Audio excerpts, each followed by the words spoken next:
we have seen many things related to position of object and position of image.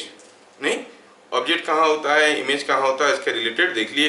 अगर object होता है beyond the centre of curvature, image होता है between centre of curvature and focus. नहीं, inverted होता है, और क्या होता है, रियल होता है, और क्या होता है, डिमिनिश्ड होता है. तो इरेक्ट है कि इन्वर्टेड है, कहाँ पे है, और डिमिनिश्ड है कि मैग्नीफाइड है. ये तीन हो गया कैरेक्टरिस्टिक किसी इमेज का. अलग अलग पोजीशन के लिए इमेज का अलग अलग पोजीशन होता है, जो याद रखने में थोड़ा मुश्किल होता है, लेकिन आपको याद रखना पड़ेगा, याद रखना पड़ेगा इसको. और याद रखने की दूसरा तरीका भी मैं बता दूंगा आपको कैसे याद रखते हैं. दूसरा चीज ये है कि हम लोग देखें कि अगर प्रिंसिपल एक्सिस के ऊपर ऑब्जेक्ट और इमेज दिया गया है, we know how to find out the location of the pole और मिरर, और how to find the centre of curvature.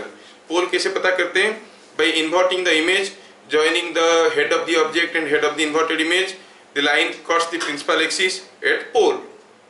नहीं, और सीधे सीधे अगर head of the object को head of the image के साथ जोड़ेंगे, the line will cut the principal axis at center of curvature. ये भी हम लोग जान चुके. मतलब ज्योमेट्रिकल ऑप्टिक्स को अभी तक हम लोग ज्योमेट्रिकली ही डील करें. चलिए थोड़ा बात करते हैं about Gaussian formula.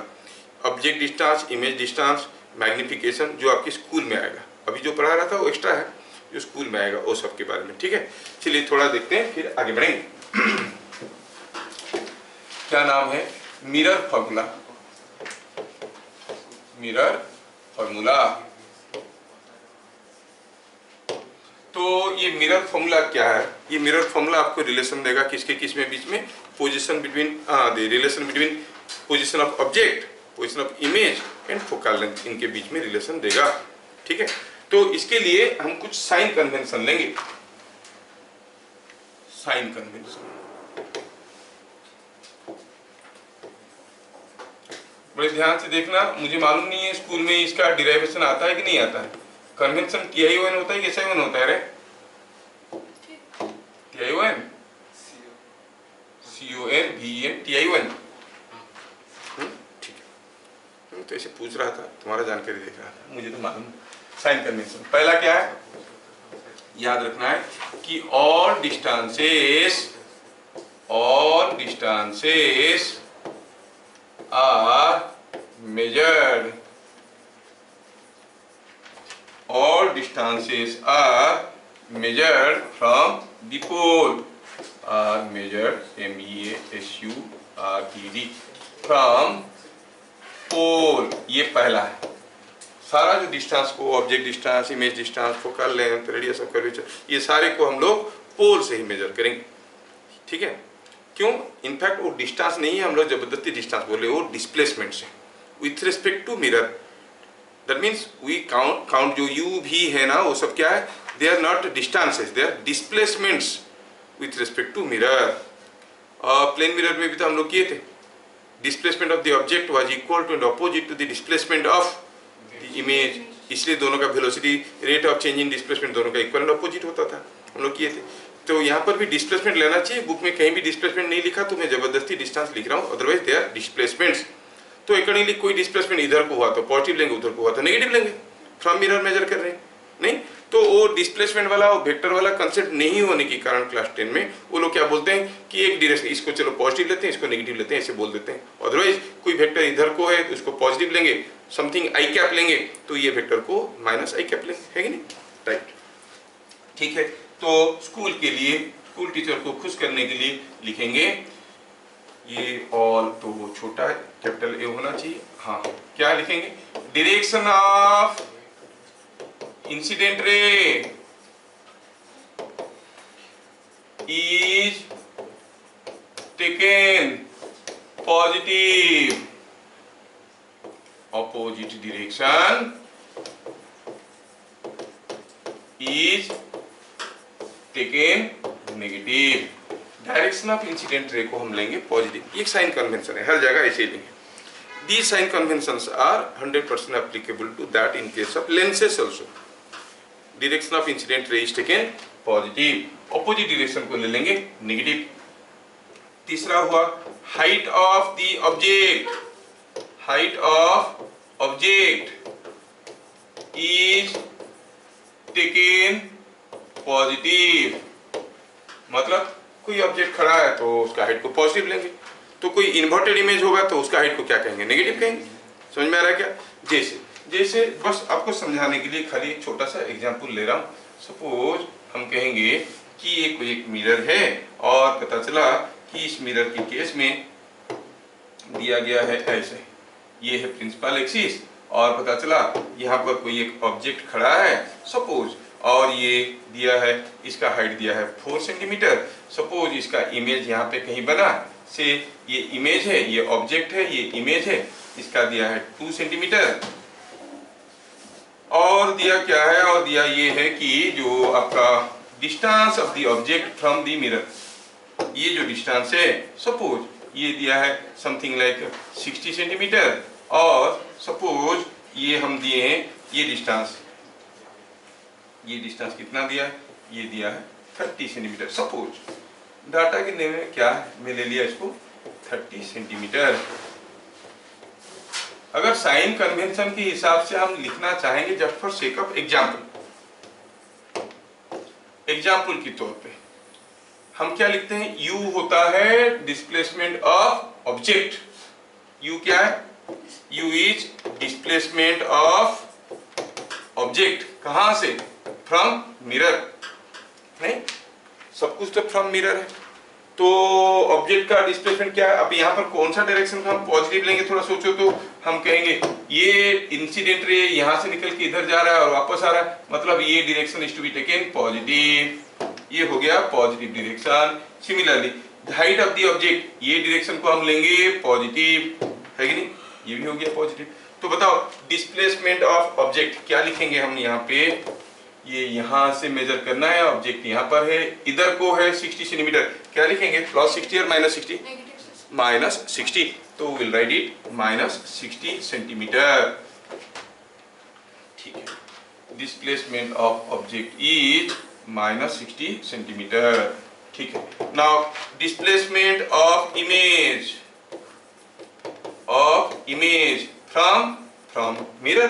From mirror, displacement image का क्या है, इधर को हुआ, कितना है, वो भी नेगेटिव है, क्योंकि मिरर से पोल से मेजर करेंगे तो इधर को हो गया डायरेक्शन, तो ये हो गया -30 सेंटीमीटर। क्या मेरी बात समझ में आ रहा है? और अगर हमको पूछा गया हाइट ऑफ द ऑब्जेक्ट, इसको पॉजिटिव लेते हैं तो बनेगा 4 centimetre. Height of the image क्या लिखेंगे, वो नीचे की तरफ है 2 सेंटीमीटर, लिखेंगे -2 सेंटीमीटर। क्या मेरी बात समझ में आ रहा है? सारा चीज को यहां से मेजर करना है, ऑब्जेक्ट का डिस्टेंस, इमेज का डिस्टेंस, ऑब्जेक्ट का हाइट, इमेज का height, these are the parameters we want to write. Displacements are measured with respect to the pole, और direction of incident ray is taken positive, यहां से रे निकलेगा, reflect करेगा, वापस आएगा, मतलब ये डायरेक्शन हो गया पॉजिटिव इंसिडेंट रे का direction. Height of the object is positive, ये पॉजिटिव। अब सोचो ये ऑब्जेक्ट यहाँ पे है, पोल से कितने दूर पे, आप कहोगे पोल से इतना दूर पे, इट इज दिस डिस्टेंस, तो ये कौन से डायरेक्शन में हुआ, इसकी अपोजिट डायरेक्शन में हुआ, तो क्या लिखेंगे -60। क्या बात समझ में आ रहा है? हाँ, सिमिलरली इमेज का डिस्टेंस क्या हुआ, पोल से यहाँ पर हुआ, कैसे हुआ, अपोजिट टू दिस हुआ, तो इट इज -30, ऐसे करके। Height of the object positive, height of the image is negative, why, because it is inverted. समझ में आया क्या? लगे हाथ आपको ये भी समझ में आ गया होगा कि फॉर ए कॉन्केव मिरर,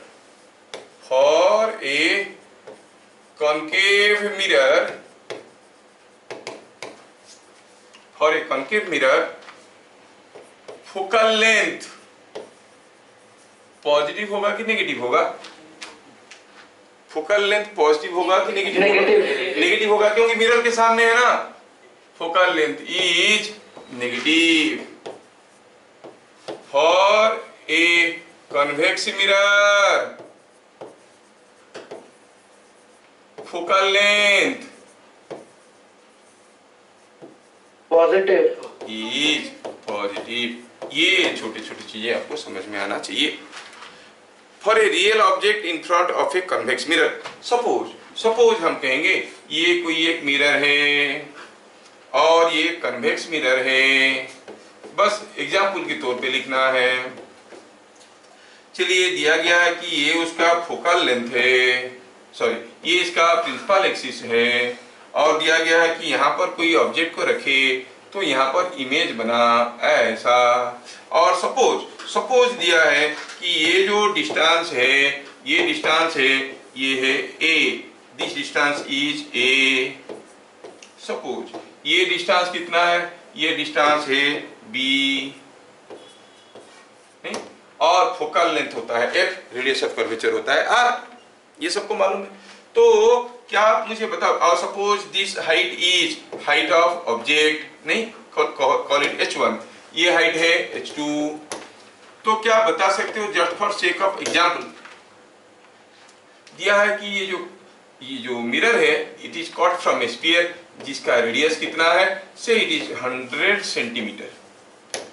ठीक है, तो बताओ here what is u is distance of object from the mirror. तो हम जानते हैं कि कौन सा डायरेक्शन को पॉजिटिव लिया जाएगा, यहाँ पर ये डायरेक्शन को पॉजिटिव लिया जाएगा because this is the direction of incident रे यहाँ से जा रहा है, रिफ्लेक्ट करके आ रहा है, ये हो गया पॉजिटिव डायरेक्शन। तो अगर ये पॉजिटिव डायरेक्शन हो गया तो ऑब्जेक्ट यहाँ पर है, every distance is measured from the pole, तो ये इधर को हुआ तो लिखेंगे -a। समझ में आया क्या? और अगर पूछेंगे व्हाट इज v, क्या बोलोगे आप? समझता क्या बोलोगे? ये इमेज डिस्टेंस क्या है, क्या लिखेंगे? Plus b, yes plus b. और हाइट ऑफ द ऑब्जेक्ट को क्या लिखेंगे? h1। Height of the image को क्या लिखेंगे? h2। बोथ आर डायरेक्ट, है ना? And what is the focal length? Radius दिया है 100 सेंटीमीटर, तो फोकल लेंथ होता है r/2। लेकिन कहाँ होगा फोकस? फोकस इधर कहीं होगा, क्योंकि सेंटर इधर है, तो फोकल लेंथ इधर कहीं होगा कि नहीं होगा? तो इसका मतलब फोकल लेंथ पॉजिटिव लेंगे कि नेगेटिव लेंगे? पॉजिटिव, तो लिखेंगे 50 सेंटीमीटर। क्या चीजें समझ में आ रहा है? कोई दिक्कत वाली बात नहीं। अब हमें करना क्या है? मिरर इक्वेशन निकालना, मतलब we have to find out a relation between u, v and f। ठीक है, ये मिरर इक्वेशन निकालना है, चलो निकालते हैं। Will try to derive the mirror equation, mirror formula. ठीक है, डिराइवेशन ऑफ मिरर फॉर्मूला। क्या स्कूल में ये फॉर्मूला का आप निकाले हैं डिराइवेशन? बोले कि खाली फॉर्मूला ले लो, मतलब एग्जाम में नहीं आएगा। तो आप क्या चाहते हो, मैं करूं कि ना करूं? स्कूल में अगर नहीं करवाए तो एग्जाम में नहीं आएगा, तो मैं कराऊं कि नहीं कराऊं? क्या बोल रहे हो? करना है, चलो ठीक। मिरर फॉर्मूला बहुत सिंपल है, ज्यादा डिफिकल्ट है नहीं। मैं कोई एक टिपिकल केस लेता हूं। सपोजिंग हम कहेंगे कि यहाँ पे कोई एक मिरर है, ये जो मिरर है ये ऐसा है। अब ये मिरर की केस में आपको ये प्रिंसिपल एक्सिस दिया गया है, और सपोज हम कहेंगे कि यहाँ पर रखा है कोई object, this is an object, नाम देते हैं ऑब्जेक्ट का, क्या? ओ डैश, और इसका बन गया इमेज यहाँ पे कहीं, इमेज बन गया यहाँ पे, नाम क्या है इसका? आई डैश, ये इमेज है आई डैश, ऑब्जेक्ट है आई। अच्छा ठीक है, हमें पता करना है कि relation between u, v and f क्या है। ठीक है, मैं क्या करता हूँ, यहाँ पे पहले एक यहाँ पे जानता हूँ कि हमारा जो सेंटर है वो कहाँ पे होता है, हमें मालूम है। Centre is at the point of intersection of the ray joining head of the object and head of the image with principal axis. तो सेंटर कहाँ होता है? यहाँ पे होता है। क्या आपको समझ में आ रहा है? क्यों? क्योंकि यहाँ से इमेज कहाँ होता है? Eight the intersection of reflected ray. ऐसे कोई रे जाएगा सी से होते हुए तो उधर से ही वापस आएगा, तो ये हो गया एक रिफ्लेक्टेड रे यहाँ पे आ रहा है। ठीक है, ठीक है। और दूसरा है कि अगर हम कहेंगे कि यहाँ से कोई रे ए से जा रहा है, just let me draw it, ये कोई रे ए से जा रहा है, यहाँ से आया पोल में, तो ये अगर पोल में आया तो ये पोल से इधर से लौटते आएगा एंड सारा रिफ्लेक्टेड रेज पॉइंट से जाते हैं, ये आपको मालूम है। All reflected raise go like this, नहीं? अच्छा, और क्या है? ठीक है, चलिए यहाँ पे ये पॉइंट P है, I डैश है, ये C है, ये आपको दिख रहा है। बहुत ही आसान है प्रूफ, एकदम डिफिकल्ट नहीं है। थोड़ा सा देखोगे तो आप कर लोगे, थोड़ा सा देखोगे तो कर लोगे, थोड़ा सा प्रैक्टिस चाहिए। बोर्ड काफी आसान हो गया। ये सारे प्रूफ जो है क्लास 12 में भी नहीं है, 10th में नहीं है, तो कभी नहीं है। 12th में भी स्फेरिकल मिरर है, लेकिन इतना आसान है 10th में पढ़े हो बोल के उनका कोर्स में रखा नहीं, और इधर से साफ कर दिया, इधर से भी साफ, उधर भी रखा नहीं। समझ में आ रहा है? घर में नहीं खिलाया और उधर बोले घर से आए तो खा के आओगे, क्या खाओगे? खत्म, भूखा मरना है बच्चों को। एजुकेशन सिस्टम में बहुत सारे लूपहोल्स हैं। एनीवे, चलिए हम शुरू करते हैं ये दोनों ट्रायंगल के बारे में। चलो ये हाइट को मैं कुछ मान लेता हूँ, ये हाइट कुछ h1 दिया हुआ है, हाइट ऑफ द ऑब्जेक्ट, और ये हाइट को मैं देता हूँ h2। ठीक है, ऐसे लिखा हूँ, क्या मालूम जरूरत पड़ेगा कि नहीं पड़ेगा, देखते हैं। चलिए पहले लिखते हैं सॉल्यूशन। ये जो आपका O dash P and I dash P triangle, O dash P triangle and I dash P triangle are similar. क्या? हाँ, कौन सा रूल है? ए वाला नहीं? ये इसका ये एंगल 90 है, इसका 90 है, और ये एंगल दोनों का बराबर है, ये जितना होगा ये उतना होगा, और ये हो गया। एनीवे, अच्छा, तो हम कह सकते हैं कि PI by PO, PI by PO is equal to II dash by O dash. क्या ये समझ में आया? PI by PO, PI by PO is equal to II dash by O dash. Simple सा है। अच्छा ठीक है। दूसरा, अब देखो तो क्या ये छोटा छोटा दो ट्रायंगल जो है ये भी सिमिलर है? O dash C and I dash C। हाँ, ये दोनों एंगल बराबर है, एक 90 डिग्री है, तो तीसरा तो बराबर होना ही होना है। तो क्या लिखेंगे? O dash C, O dash C triangle and I dash C triangle are similar, are similar. अच्छा, ऐसा है, तो ठीक है। अगर ये दोनों सिमिलर है तो आप कहोगे कि again I dash by O dash is equal to CI by CO, है कि नहीं? क्या ऐसा लिख सकते हैं? अब देखो I डैश पे O डैश ये मिला और यहाँ पर ये मिला। दोनों इक्वेशन से हमें क्या मिला? दोनों इक्वेशन से मिला कि I dash by O dash is equal to IC by CO is equal to PI by PO। तो कंक्लूजन में मिला, क्या कंक्लूजन मिला? 10 PI by PO is equal to CI by CO। क्या ये बात समझ में आ रहा है? PI by PO is equal to CI by CO। अच्छा, अब ये CI क्या है मालूम नहीं है। We know U V F ऐसा ऐसा टर्म को जानते हैं नहीं? PC क्या है मालूम है, जिसको रेडियस कहते हैं, और PO क्या है, वो ऑब्जेक्ट डिस्टेंस है, और PI क्या है, इमेज डिस्टेंस है। तो सारा चीज को PO, PI और PC के टर्म पे सजाने की कोशिश करेंगे। ये तो ऑलरेडी PI है, मालूम है, ये इमेज डिस्टेंस है, ये ऑब्जेक्ट डिस्टेंस है। ये CI क्या है? CI is PC minus PI। हाँ, तो आ गया in terms of object image distance और रेडियस। CO क्या? CO is PO minus PC, ये भी आ गया नहीं? चलिए वैल्यू डाल देते हैं। So it is coming out to PI by PO is equal to CI is nothing but PI minus PC minus CI नहीं, it is PC minus PI divided by CO ये डिस्टेंस क्या है? It is PO minus PC। क्या ये चीज सबको समझ में आया? कोई डिफिकल्ट चीज तो लिखा नहीं हूं। अब देखो इसमें हम कहेंगे कि अगर हम सारा साइन कन्वेंशन को कंसीडर करते हैं, if we consider all the sign conventions, तो क्या होगा? थोड़ा साइन कन्वेंशन को कंसीडर करते हैं। ये हो गया हमारा, ठीक है। नाउ बाय साइन कन्वेंशन आपको मालूम है कि पी क्या है भाई? Distance of the image.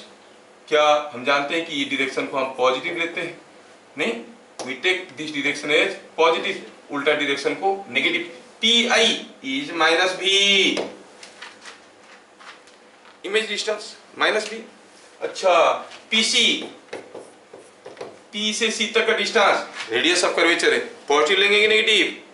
Negative, is minus R. PO क्या लेंगे? पी से ओ माइनस यू, सबका वैल्यू डालो।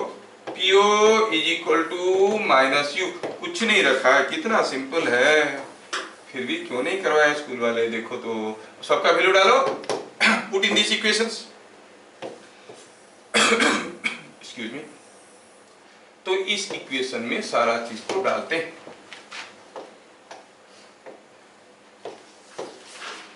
चलिए, ये जो गया था इसके आगे डाले वैल्यूज, सो आपको हो गए पी आई हो गया minus v by minus u is equal to P C हो गया minus R minus minus v by P O हो गया minus u minus minus are.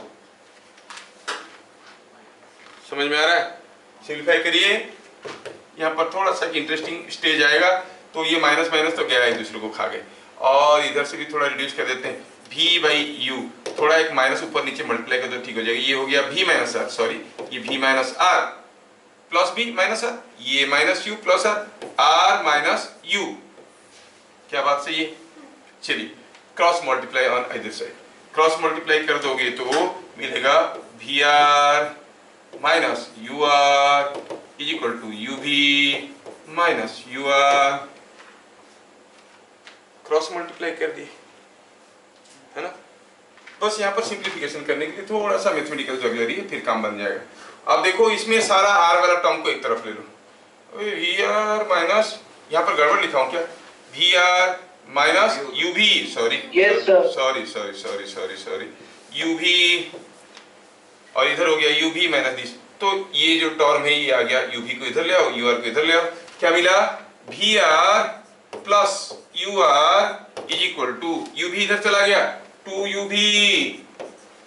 क्या बात समझ में आ रहा है ना? बस यू भी को इधर ले लिया, टू यू भी हो गया, यू आर इधर आ गया, v R plus u R हो गया, काम खत्म। अब दोनों तरफ में क्या करता हूँ, यू भी आर डिवाइड कर देता हूँ, divide u v are on इधर साइड। यहाँ पे इक्वेशन आ गया, यही इक्वेशन याद रखोगे तो चलेगा। तो डिवाइड यू भी आर, तो यू भी आर डिवाइड करेंगे तो क्या आएगा ये बताओ तो? 1 by u, v r by u v r, क्या मिलेगा? 1 by u, u r by v r 1 by v, और 2 यू भी बाई यू भी आर, क्या मिलेगा? 2 बाई आर। जबकि आर कितना है? 2f, are is 2f, are is 2f, तो बन गया 1 by f। So it is equal to 1 by f, because r is equal to 2f। ये हो गया मेरा फॉर्मूला। क्या प्रूफ डिफिकल्ट है? डिफिकल्ट तो नहीं है, थोड़ा सा करो तो बन जाता है, एक बार प्रैक्टिस कर लेना है बस, और क्या है कि नहीं? The relation between object distance, image distance and the focal length is given by 1 by u plus 1 by v is equal to 1 by f।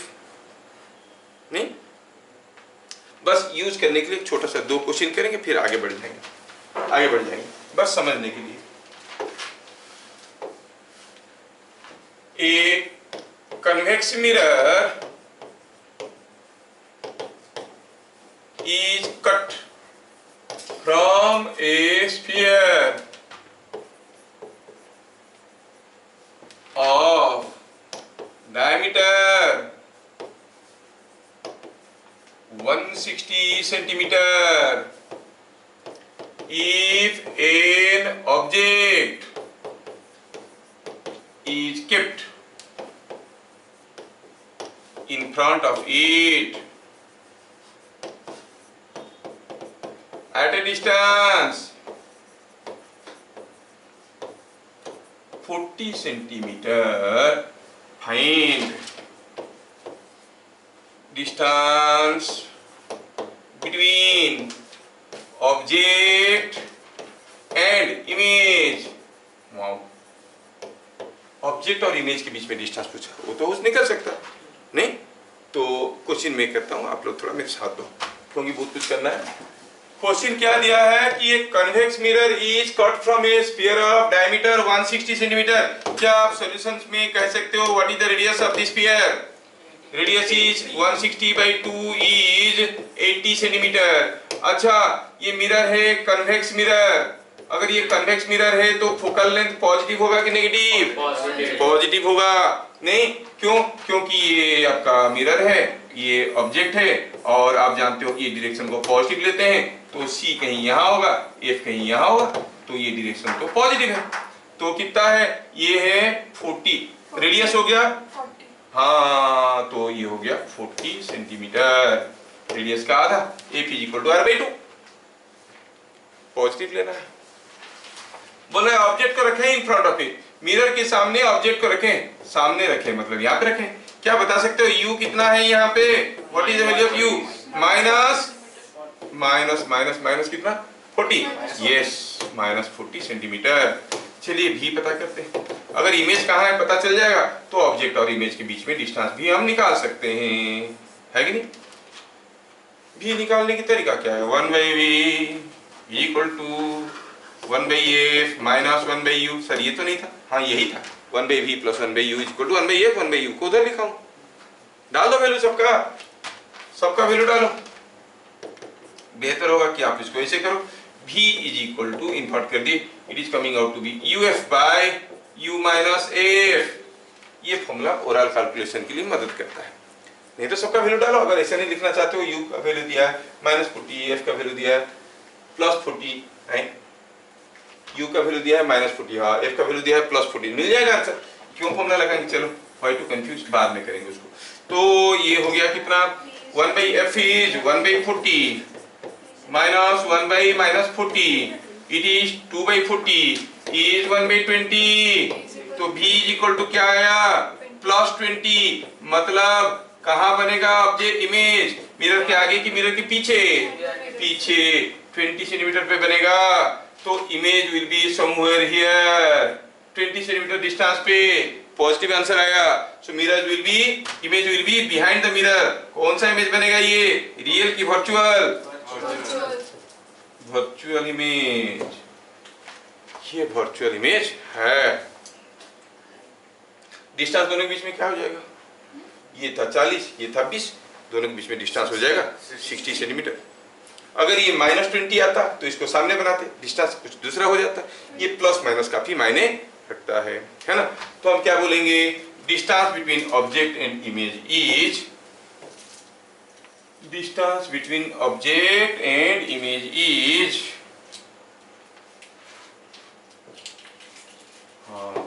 Distance between object and image is 60 centimetre. कैसे हुआ आपको समझ में आ रहा है? Understood? U भी F का वैल्यू डालना है, और क्या, कोई बड़ी चीज तो है नहीं। इसमें टिपिकल क्वेश्चंस बनेंगे, देखेंगे इसका एनालिसिस, इसके साथ और भी क्या चीजें छुपे हुए हैं वो भी देखेंगे। But before that let us see what is magnification.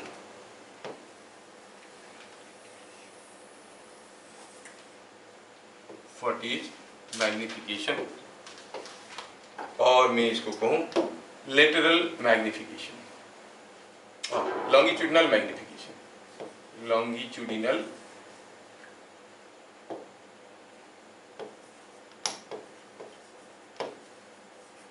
Magnification. मतलब ऑब्जेक्ट का हाइट अगर दिया हुआ है, इमेज का हाइट कितना होगा कैसे पता करना है। ठीक है, ऑब्जेक्ट का हाइट दिया हुआ है, इमेज का हाइट पता करना है। थोड़ा ध्यान से देखो, इसमें बहुत इंटरेस्टिंग चीजें छुपे हुए हैं। ठीक है, बस यही है डेरिवेशन। उसके बाद इसका ही एप्लीकेशन हर जगह है। वेलोसिटी ऑफ इमेज निकालना है, स्कूल में नहीं पढ़ाए होंगे वेलोसिटी ऑफ इमेज, हम लोग निकालेंगे वेलोसिटी ऑफ इमेज कैसे निकालते हैं, है ना, साइज कैसे बदलता है, हाइट कैसे बदलता है, कोई ऑब्जेक्ट भाग रहा है तो इमेज कितना जल्दी जल्दी बड़ा या छोटा होता है, वो सब देखना है। तो ये दो फॉर्मूले है, एक आएगा गॉसियन फॉर्मूला में मैग्निफिकेशन ऑफ इमेज, दूसरा हुआ 1/v + 1/u = 1/f वाला relation. Longitudinal magnification m, it is defined as ratio of height of image to height of object। आप कहोगे magnification is height of image by height of object. अगर image बड़ा हुआ तो हम कहेंगे मैग्नीफाइड ऑब्जेक्ट है, या डिमिनिश्ड ऑब्जेक्ट है, छोटा हुआ तो डिमिनिश्ड ऑब्जेक्ट है, इसलिए height of the image by height of the object बोलते हैं। ऑब्जेक्ट तो ऑब्जेक्ट है, हमको पूछना है कि ऑब्जेक्ट बड़ा है क्या कि ऑब्जेक्ट छोटा है, ऐसा कोई नहीं पूछेगा। क्या पूछेंगे, इमेज बड़ा है कि छोटा है, ऑब्जेक्ट तो यूं कि त्यों नहीं। तो इमेज बड़ा है कि इमेज बड़ा है कब कहेंगे, जब मैग्नीफाइड है। तो कैसे पता करेंगे, height of image by height of object. Image छोटा है तो कहेंगे डिमिनिश्ड है, कैसे पता करेंगे, height of the image by height of the object. Always हम कहते हैं कि इमेज मैग्नीफाइड है कि नहीं है या डिमिनिश्ड है, ऑब्जेक्ट के बारे में कोई जानकारी नहीं, विथ रिस्पेक्ट टू ऑब्जेक्ट हमें ये पता करना है। पहला पॉइंट हमें समझ में आया कि ये हो गया height of the image by height of the object. खैर एक केस लेते हैं, निकालने की कोशिश करते हैं। स्कूल में आपको ये वाला फॉर्मूला भी पक्का पढ़ाया गया होगा, क्या डेरिवेशन बताए? क्यों नहीं बताते हैं स्कूल वाले, क्यों नहीं बताते हैं स्कूल वाले? आप खुद करो। सपोज हम कहेंगे यहाँ पर कोई ऑब्जेक्ट खड़ा है भैया, और ये ऑब्जेक्ट का हाइट भी दिया हुआ है HO, और चलो मानते हैं कि यहाँ पे कहीं बना है इमेज, और सपोज ये ऐसा है, तो ऑब्वियसली आपको मालूम है कि ऑब्जेक्ट से निकलता हुआ कोई रे अगर पोल पे गिरेगा तो रिफ्लेक्ट करने के बाद इधर से होते हुए जाएगा, जाएगा कि नहीं जाएगा? Yes, all reflected raise from the mirror will pass through this point, same point है कि नहीं? और इसका नाम मान लो O डैश है, और ये I डैश है, और ये हाइट ऑफ द इमेज को HI कहो, हाइट ऑफ द इमेज को कहो HI, ठीक है, ये बात है। और हमें मालूम है कि ये एंगल और ये एंगल बराबर है, ये दोनों एंगल बराबर है, ठीक है। ये दोनों ट्रायंगल भी तो सिमिलर है, अगर इस पॉइंट को पोल कहता हूं, ये दोनों एंगल भी तो सिमिलर है, तो आप कहोगे PO dash triangle and PI dash triangle are similar, दोनों सिमिलर है। तो आप क्या कहोगे, OO डैश और II dash by OO dash,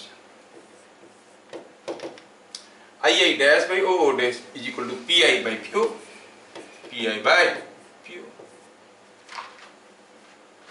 समझ में आया क्या?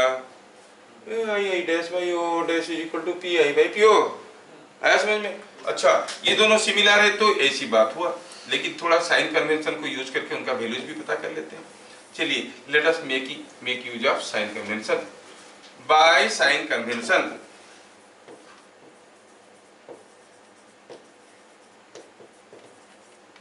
आप कहोगे जो आपका PO है वो क्या है, वो तो -U है, PI है वो क्या है, -B है, OO डैश क्या है, height of the object plus HO है, और II डैश इन्वर्टेड है ना, तो II डैश को क्या वैल्यू लेंगे, -HI।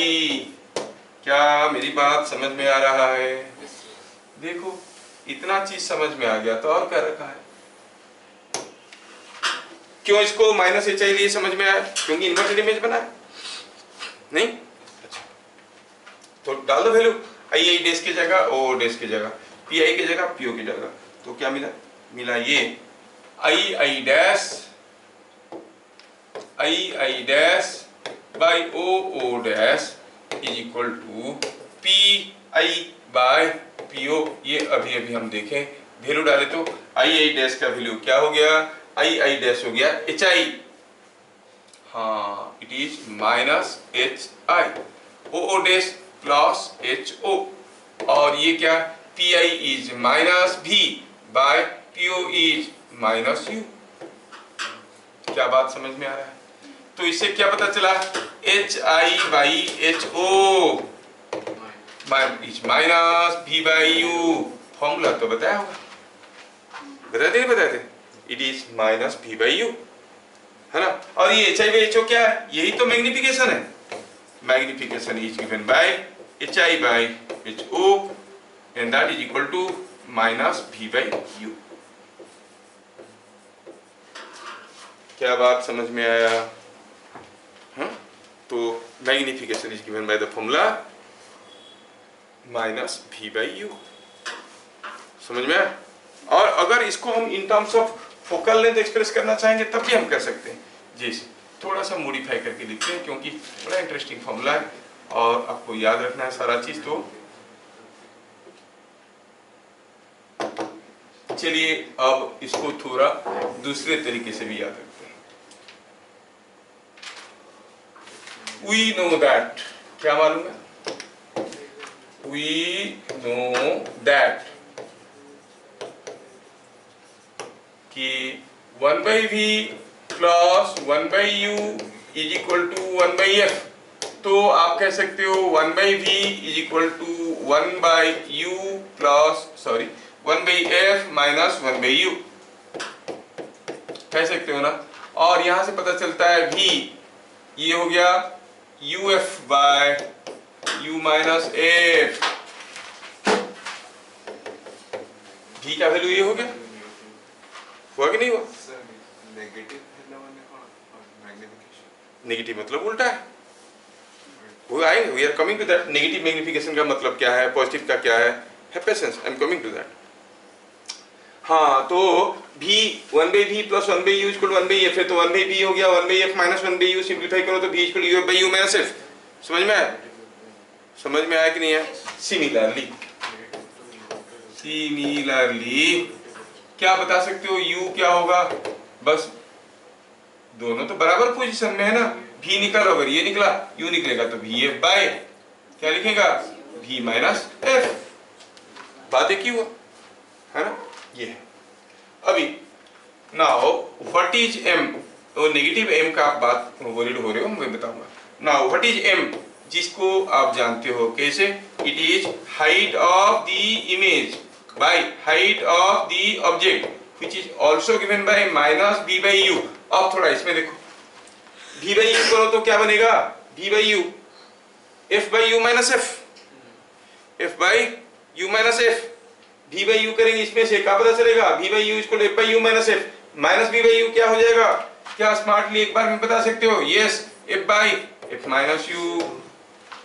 क्या बात समझ में आ रहा है? v बाई यू क्या हो गया, v बाई यू हो गया f by u minus f, minus v by u क्या हो जाएगा, एक माइनस है इधर भी मल्टीप्लाई कर दो, f by f minus u, u minus f बन गया f माइनस u। समझ में आ रहा है कि नहीं आ रहा है? yes, मेरा गोल क्या हुआ, कहा वेरी और that v is equal to u by u minus f। समझ में आया? तो इसमें v बाई u क्या हो जाएगा, u को इधर ले आओ, क्या बच गया, f by u minus f। तो यहाँ पर लिखेंगे f by u minus f with minus sign, और u माइनस f में माइनस साइन को मल्टीप्लाई कर दो तो क्या हो जाएगा, f minus u। So it is f by f minus u। Is it understood? हाँ थोड़ा स्मार्ट बनना पड़ेगा, सब कुछ डिटेल्स में लिखेंगे तो फिर तो मैं आपकी स्कूल टीचर बन जाऊंगा। I am not your school teacher, remember. छोटे बच्चों को पढ़ाता हूँ लेकिन वो लेवल हाई का पढ़ाता है।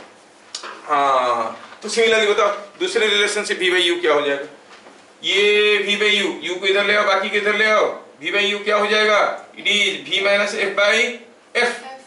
होगा कि नहीं होगा, हमें v बाई यू चाहिए ना, u को इधर ले आओ, इसको इधर ले आओ ऊपर, क्या हो जाएगा, it is v minus f by f with a minus sign. समझ में आ रहा है क्या? v बाई u, u को इधर लाया, v माइनस f को इधर लाया, f को नीचे डिवाइड कर दिया, v बाई u हो गया v minus f by this v minus F by F, but एक माइनस साइन था, ये माइनस साइन को भी अंदर ले लेंगे, क्या बन जाएगा f माइनस बी। क्या मेरी बात समझ में आ रहा है? ये it is f minus b by this. तो आपके पास 4 फॉर्मूले आए। हो सकता है कि इमेज डिस्टेंस और फोकल लेंथ दिया होगा, हो सकता है कि ऑब्जेक्ट डिस्टेंस और फोकल लेंथ दिया होगा। पूछेगा कि एक मिरर था, उसका फोकल लेंथ 40 सेंटीमीटर था, वहां से 60 सेंटीमीटर दूरी पे एक ऑब्जेक्ट रखे, मैग्निफिकेशन बताओ, u दिया है, f दिया है, सीधा सीधा फॉर्मूला निकाल दिया। जिनको नहीं मालूम होगा वो भी निकालेंगे, फिर भी बाई यू करेंगे, धुआं निकल जाएगा, है कि नहीं? आपको ओरली करना है तो you have to remember some फॉर्मूले। क्या मेरी बात समझ में आया? तो मैग्निफिकेशन का हम इतने सारे फॉर्मूला भी देखे। Now I am coming back to your confusion. Positive होता है तो क्या होता है, नेगेटिव होता है तो क्या होता है? चलिए देखते हैं क्या होता है। क्या सबको समझ में आ रहा है? अब रजन्या बोली मेरे नाम तो रजन्या है, सबको थोड़ी है कि मैं बोलूं रजन्या तेरे नाम भी सबको में आता है।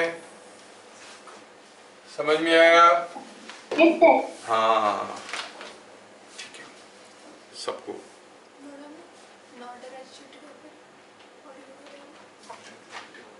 बहुत है। चलो इसमें देखो अब क्या हो रहा है। अगर ये चीज आया पॉजिटिव, पॉजिटिव है, HI/HO पॉजिटिव है।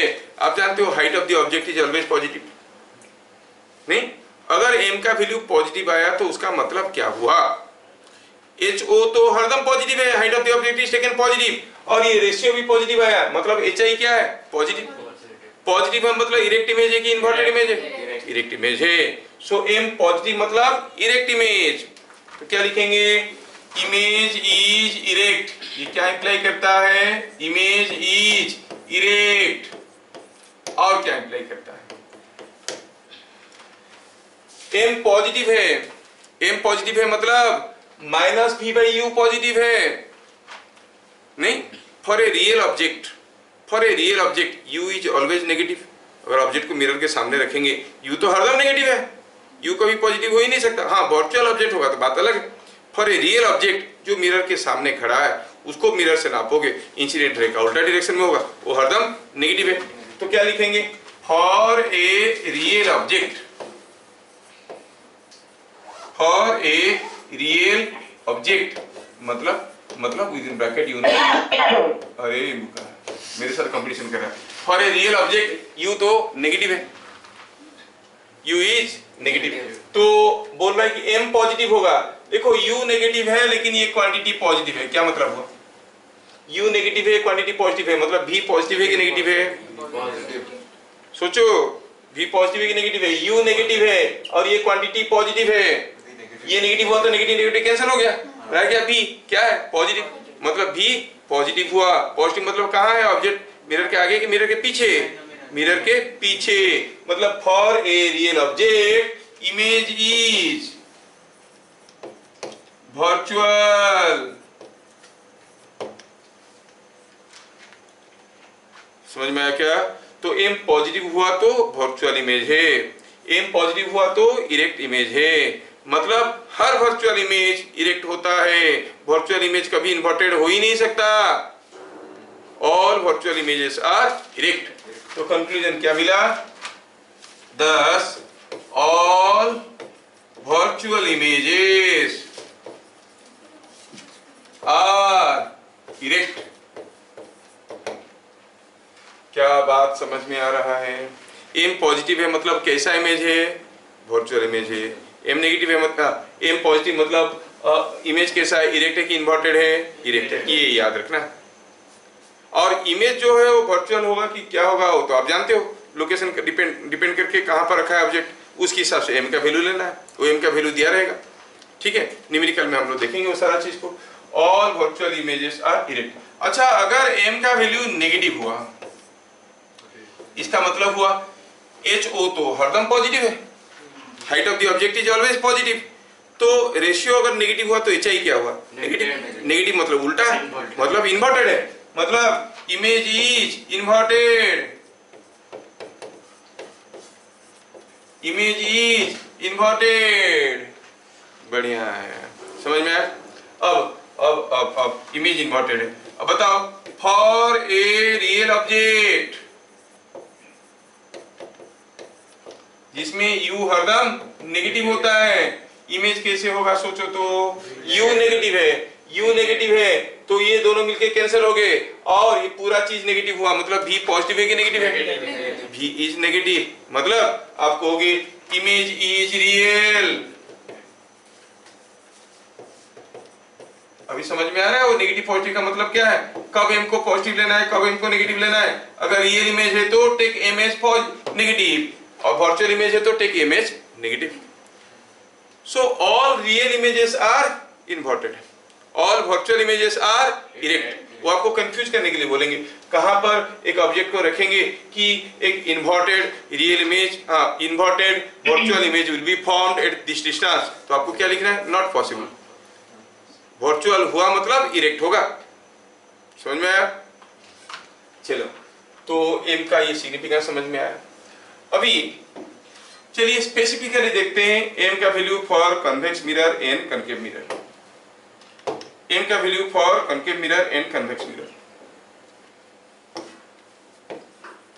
For convex mirror,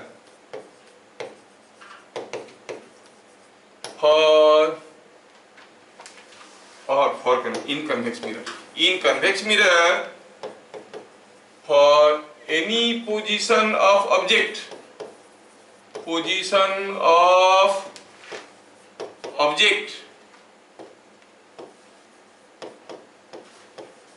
in front of mirror,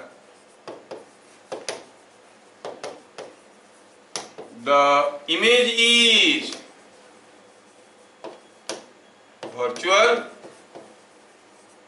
virtual होता है तो इरेक्ट भी होता है, वर्चुअल होता है तो इरेक्ट भी होता है।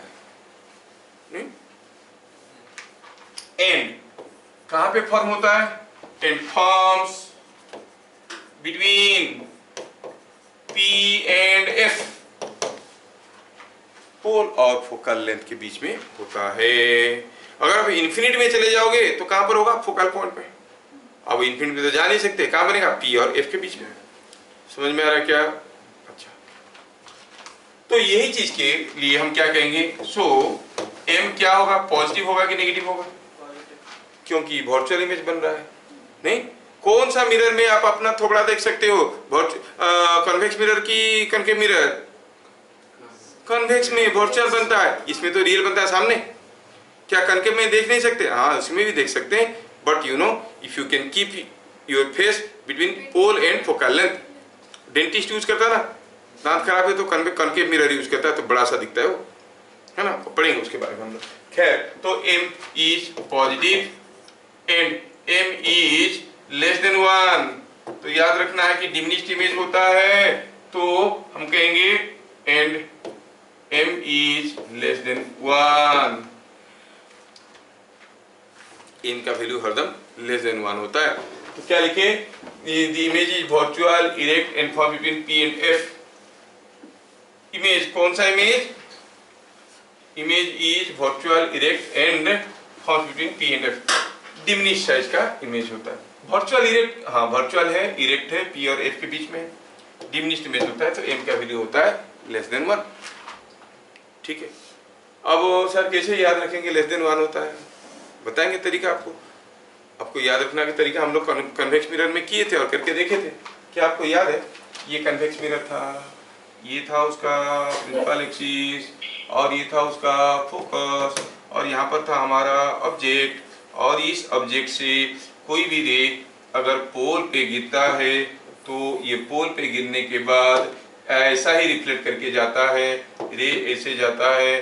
तो और दूसरा क्या है, कोई रे अगर सीधा ऐसे गिरता है पैरेलल टू प्रिंसिपल एक्सिस तो ये रिफ्लेक्ट करने के बाद ऐसे जाता है कि it will pass through the focus, ऐसा नहीं, तो reflected ray upon extension will pass through focus, ये ऐसे जाता है, ऐसे आता है। सिमिलरली ये दो रिफ्लेक्टेड रे जो यहाँ पे है, ये दोनों रिफ्लेक्टेड रे आपस में एक दूसरे को यहाँ पे कट कर रहे थे, तो क्या मिल रहा था? ऑब्जेक्ट का हेड यहाँ पे which was erect, virtual and diminished था कि नहीं? For any position of the object, image was diminished. तो m का वैल्यू क्या होगा? Height of the image is less than height of the object, less than 1. Positive होगा, क्यों? क्योंकि वर्चुअल है और इरेक्ट है. इरेक्ट है भी तो पॉजिटिव कहेंगे. क्या बात समझ में आया? अब for concave mirror, concave mirror के लिए क्या होता है m का वैल्यू, इसको जानने के लिए हमें एक स्पेशल टेक्निक सीखना है, क्योंकि कॉन्केव मिरर में थोड़ा टिपिकल केसेस बनते हैं. ठीक है, थोड़ा ध्यान से देखें. कॉन्वेक्स मिरर की चीजें काफी आसान होता है.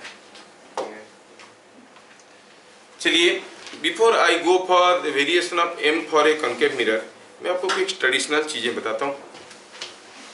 सपोज, ध्यान से देखो बेटा, ये किसी बुक में तुम्हारा नहीं है, not in any of your books, remember.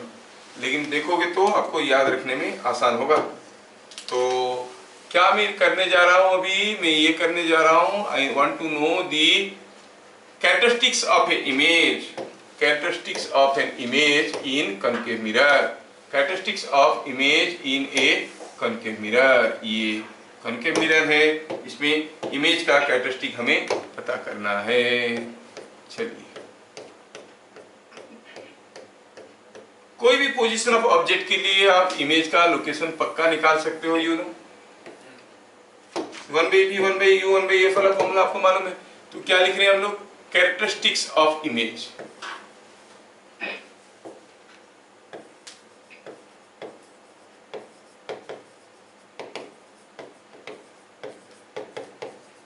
किसमें?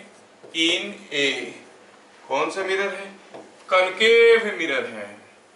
इन्हें कॉन्केव मिरर.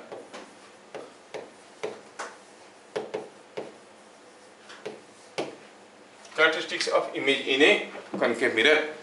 मैं क्या करता हूं, मैं ये सारा पॉइंट को थोड़ा नेमिंग कर देता हूं. चलो, ये पॉइंट है आपका पोल, ये पोल है, और यहाँ पे कहीं है उसका फोकल पॉइंट F, यहाँ पे कहीं है एक पॉइंट है, इसको कहेंगे C, और इधर जो होगा उसको हम कहेंगे -∞, क्योंकि इधर को मेजर करते हैं. इधर वैसे दूर में जो पॉइंट होगा उसको कहेंगे +∞. नाउ ऑब्जेक्ट, ये चारों खाने में से किसी ना किसी में तो एक होना ही होना है. ऑब्जेक्ट अगर C से -∞ के बीच में होगा, C से F के बीच में होगा, F से P के बीच में होगा, या P से +∞ के बीच में होगा. इसके अलावा क्या हो सकता है? C पे हो सकता है, F पे हो सकता है. C पे होगा तो इमेज वहीं पे होगा, F पे होगा तो इमेज इन्फिनिटी पे होगा. नहीं, तो बाकी चार खाने में रहना है. आपको पता करना है कि क्या होगा कैरेक्टरिस्टिक ऑफ द इमेज. मैं क्या करता हूं, ये जो रीजन है इसको नाम देता हूं रीजन 1, ये रीजन को नाम देता हूं रीजन 1, ये रीजन 2, ये रीजन 3, और ये वाला रीजन को रीजन 4 कहता हूं. नाम हुआ रीजन 4. यूवीएफ रिलेशन लगा के हम पोजीशन ऑफ ऑब्जेक्ट इमेज पता कर सकते हैं, लेकिन यहां पर कुछ टेक्निक याद रखेंगे तो काफी चीजें हमारा बन जाएगा. क्या है वो technique? Let me try to do it. याद रखना है. Point number 1, if object is beyond or region C, is in region 1, object अगर रीजन 1 में है, then image is in region 2. Object अगर रीजन 1 में होगा तो इमेज होगा रीजन 2 में, and vice versa, and vice versa. मतलब ऑब्जेक्ट अगर हुआ रीजन 2 में, इमेज होगा रीजन 1 में. ऐसा क्यों? ऐसा होता है. हम देखें, यहाँ पर ऑब्जेक्ट है, यहाँ पर इमेज होता है, यहाँ पर ऑब्जेक्ट लाएं तो यहाँ पर इमेज होगा. Position of object and image are interchangeable. नहीं, कोई एक कॉन्केव मिरर में 60 सेंटीमीटर दूरी पे एक ऑब्जेक्ट रखे इमेज बना 40 सेंटीमीटर दूरी पे, अगर ऑब्जेक्ट को 40 सेंटीमीटर दूरी पे रखेंगे इमेज कहाँ बनेगा?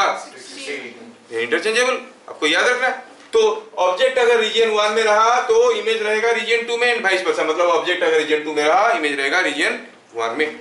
Similarly if object is in region 3, then image is in region 4 and vice versa। Object अगर रीजन 3 में हुआ तो इमेज कहाँ होगा? रीजन 4 में। और ऑब्जेक्ट अगर रीजन 4 में हुआ तो मिरर के पीछे होगा, कोई इमेज बनेगा क्या? नहीं बनेगा, वर्चुअल ऑब्जेक्ट बनेगा, बताए थे हम।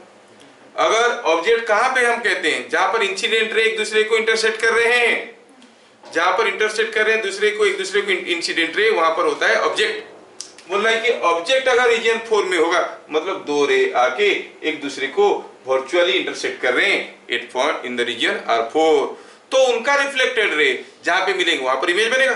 कहां पे बनेगा? That will be in region 3। Let me show you through diagram.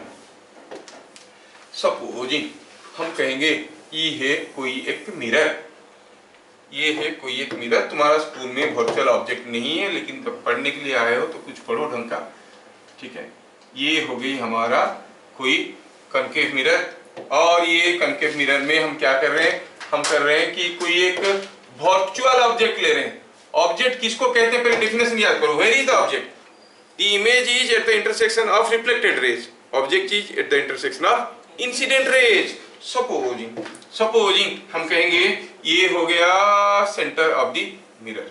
हाँ ये दिख रहा है, हाँ इतना बड़ा ही तो होगा रेडियस, ठीक है। और ये हो गया उसका फोकल पॉइंट।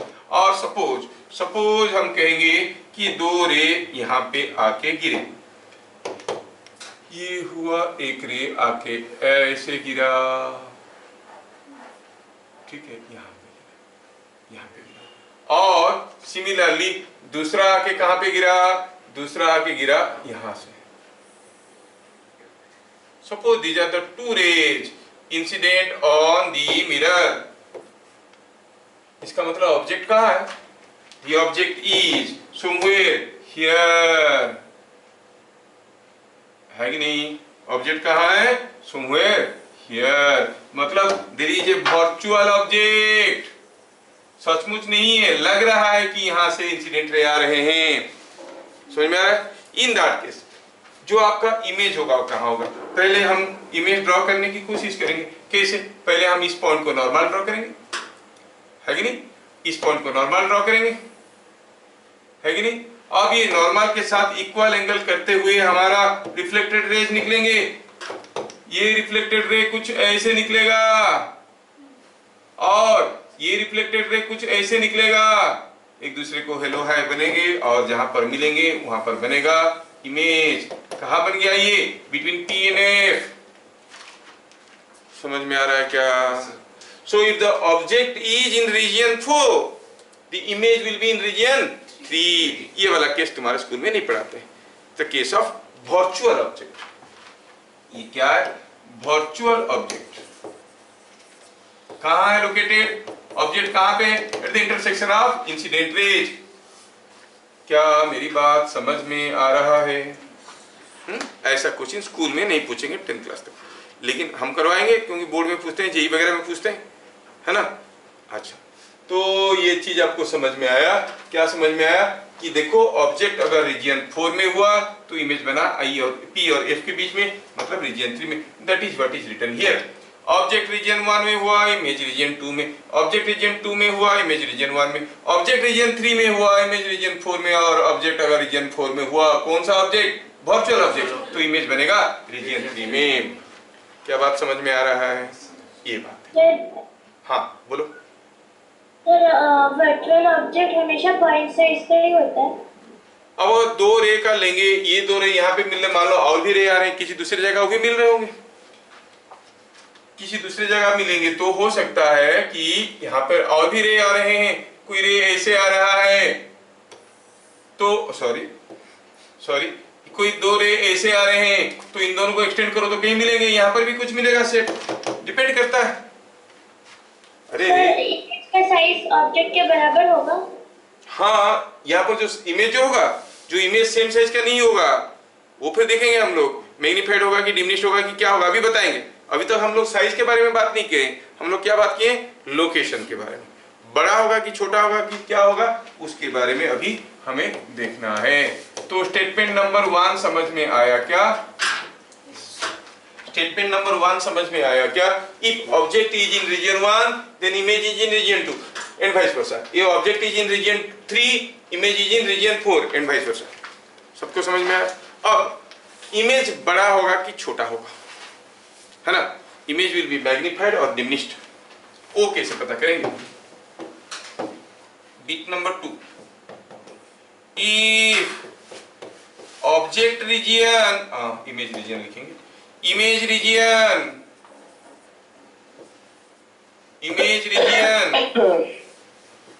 कोई बुढ़ा कैमरा के पास बैठा। If image region is larger than, if image region is larger than object region,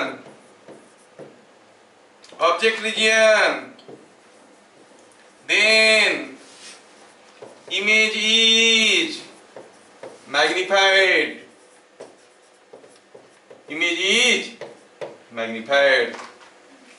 समझ में आया क्या? अगर ऑब्जेक्ट का रीजन, इमेज का रीजन कोई एक रीजन में हो रहा होगा, ऑब्जेक्ट किसी दूसरे रीजन में होगा, तो अगर ऑब्जेक्ट का रीजन बड़ा है तो ऑब्जेक्ट मैग्नीफाइड होगा एंड वाइस वर्सा। ठीक है, समझ में आ रहा है? अगर ऑब्जेक्ट का रीजन इमेज का रीजन से छोटा, आई मीन इमेज का रीजन से ही बात करो, इमेज का रीजन ऑब्जेक्ट का रीजन से बड़ा हुआ तो क्या हो जाएगा? Image will B magnified. अब सोचो ऑब्जेक्ट अगर रीजन 1 में है, इमेज कहाँ है? रीजन 2 में। कौन सा रीजन बड़ा है? रीजन 1 तो सी से इंफिनिटी तक है, तो रीजन 1 बड़ा है, नहीं रीजन 2 छोटा है। Object image is in region 2 मतलब इमेज क्या होगा? मैग्नीफाइड की डिमिनिश्ड? डिमिनिश्ड। अगर ऑब्जेक्ट रीजन 2 में है तो इमेज रीजन 1 में होगा, मैग्नीफाइड होगा कि डिमिनिश्ड? मैग्नीफाइड। अगर ऑब्जेक्ट रीजन 3 में हुआ, इमेज कहाँ होगा? वर्चुअल कहाँ होगा? रीजन 4 में। रीजन 4 भी काफी बड़ा है, पी से इंफिनिटी तक, तो मैग्नीफाइड होगा कि डिमिनिश्ड? मैग्नीफाइड। समझ में आ रहा ना? एंड अगर ऑब्जेक्ट वर्चुअल ऑब्जेक्ट रीजन 4 में हुआ तो जो रियल इमेज बनेगा वो क्या होगा? डिमिनिश्ड होगा। तो ऑब्जेक्ट और पोजीशन, इमेज पोजीशन मिलकर डिसाइड कर लेंगे ये मैग्नीफाइड होगा कि डिमिनिश्ड होगा। नहीं तो ये मैग्नीफाइड होगा कि डिमिनिश्ड होगा डिपेंड करता है साइज ऑफ रीजन के ऊपर। ऑब्जेक्ट और इमेज में से जिसका रीजन बड़ा है उसका इमेज, उसका साइज बड़ा होगा। तो यूजुअली हम इमेज को मैग्नीफाइड और डिमिनिश्ड कहते हैं। अगर इमेज का रीजन ऑब्जेक्ट का रीजन से ज्यादा है तो हम कहेंगे ये मैग्नीफाइड है। ठीक है, इमेज का रीजन अगर ऑब्जेक्ट का रीजन से छोटा है तो हम कहेंगे ये डिमिनिश्ड है। ठीक है, अनफॉर्चुनेटली पावर कट हो चुका है, टी टी कर रहा है, इन्वर्टर भी जाएगा। ठीक है, तो इससे पहले हम लोग ही चले जाते हैं, बढ़िया रहेगा। थोड़ा सा बाकी रहेगा इसमें, अभी हम वेलोसिटी के बारे में बात करने वाले हैं। अगर ऑब्जेक्ट भागेगा तो इमेज का वेलोसिटी क्या होगा? अगर ऑब्जेक्ट भागेगा तो इमेज का वेलोसिटी क्या होगा? इमेज का वेलोसिटी ऑब्जेक्ट का वेलोसिटी से ज्यादा होगा कि कम होगा, वो फिर पता करना है। बस उसके बाद उसके रिलेटेड न्यूमेरिकल्स भी हमें करना है। चलिए फिर मिलते हैं अगले क्लास, तब तक के लिए जय हिंद।